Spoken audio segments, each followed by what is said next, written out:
بہلول کا نام کون ہے جو نہیں جانتا ہے؟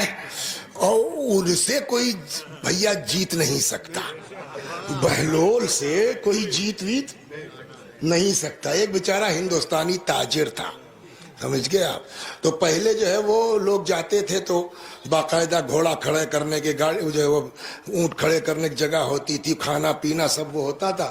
تو کوئی ہندوستانی تاجر تھا، وہ گیا کسی مسافر خانے میں ٹھہرا، وہیں سمجھے آپ آس پاس مدینے کے کہیں رہا ہوگا، اور جب چلنے لگا تو مالک ملا نہیں تو پیسہ دیا نہیں۔ وہ ایماندار تھا بیچارہ جو تاجر تھا، دوسرے سال پھر گیا، پھر وہیں ٹھہرا۔ اس کے بعد جو ہے وہ اب یہ حصہ کر لیں بھیا پر سال والا بھی دیکھ لو کتنے دن رکے تھے۔ اب وہ صاحب اس نے جوڑا گانٹھا، اس کے بعد جو ہے ایک لمبا پیسہ بتا دیا۔ کہنے لگے ارے بھیا یہ اتنا کیسے ہو گیا؟ کہنے لگے آپ نے سال بھر پہلے اتنا انڈا کھایا تھا، اگر وہ انڈا ہوتا اس پر مرغی بیٹھتی اچھا تو اتنے بچے نکلتے، پھر اتنے دن کے بعد پھر وہ خود مرغی ہو جاتے، تو پھر وہ اتنے کل جوڑ گانٹھ کے۔ اب بیچارے جو ہے وہ پریشان تاجر صاحب انڈین آدمی، اور پردیس میں کیس چل گیا۔ وہ قاضی کے ہاں گئے، قاضی صاحب نے بھی فیصلہ دے دیا اسی کے ہاں، بھائی بات تو اس کی صحیح ہے، جوڑ لو، اتنے دن کے بعد دے رہے ہو۔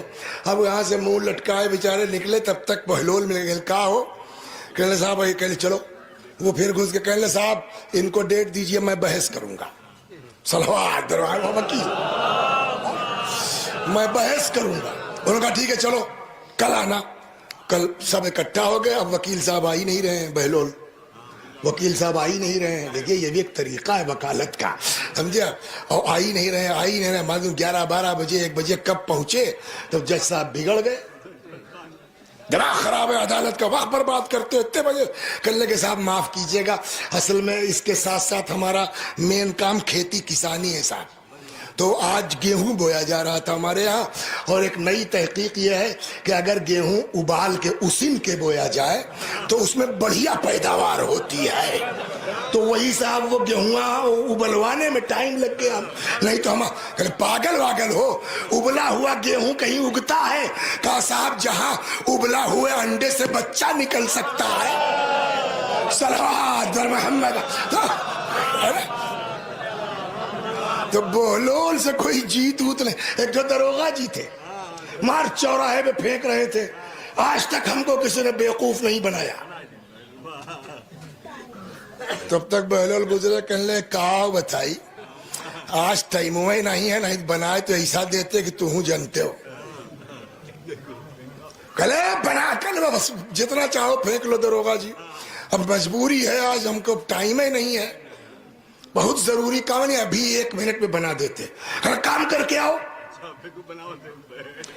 کل تب یہیں رہیے گا دروغہ جی، جائیے گا مت، ابھی ہم کام کر کے آ رہے ہیں۔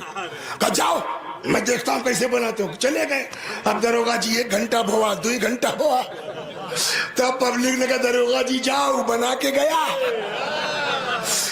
صلوات بر محمد۔ تو اسی میں ایک لطیفہ بہلول کا یہ بھی ہے، کسی کے یہاں کرائے پہ رہتے تھے، تو پرانے زمانے میں آپ لوگوں کو بھی یاد ہوگا، کہیں کڑی رکھ کر کے، کہیں جو ہے وہ بانس کا پھلٹا الٹا رکھ کر کے کوٹھا بنایا جاتا تھا، تو اس پر چلیے ولیے تو چیں چاں آواز کرتا تھا۔ تو ویسے ہی لکڑی کا کوٹھا ٹائپ تھا، تو چلتے تھے تو پرانا ہو گیا تھا۔ تو ایک دن بہلول نے کہا کہ اپنے مالک مکان سے، بھیا یہ مخدوش ہو گیا ہے، آواز کرتا ہے، ڈر لگتا ہے چلنے میں، تو اس کو صحیح کروا دو۔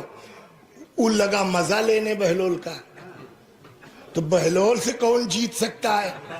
اس نے کہا کیا بھائی بہلول آپ ایسی بات کر رہے ہیں، قرآن نہیں پڑھتے کیا؟ کیا مطلب؟ کہ قرآن میں یسبح للہ ما فی السماوات و ما فی الارض، جو کچھ زمین سب اللہ کی تسبیح کرتے ہیں، وہ آواز تھوڑے آ رہی ہے، وہ سب اللہ کی تسبیح کرتے ہیں۔ تو بہلول سے کون جیت سکتا؟ کہنے یہ صاحب ہم کو تسبیح کا خوف نہیں ہے، ڈر یہ ہے کہیں کوٹھوا سجدہ نہ کر لے۔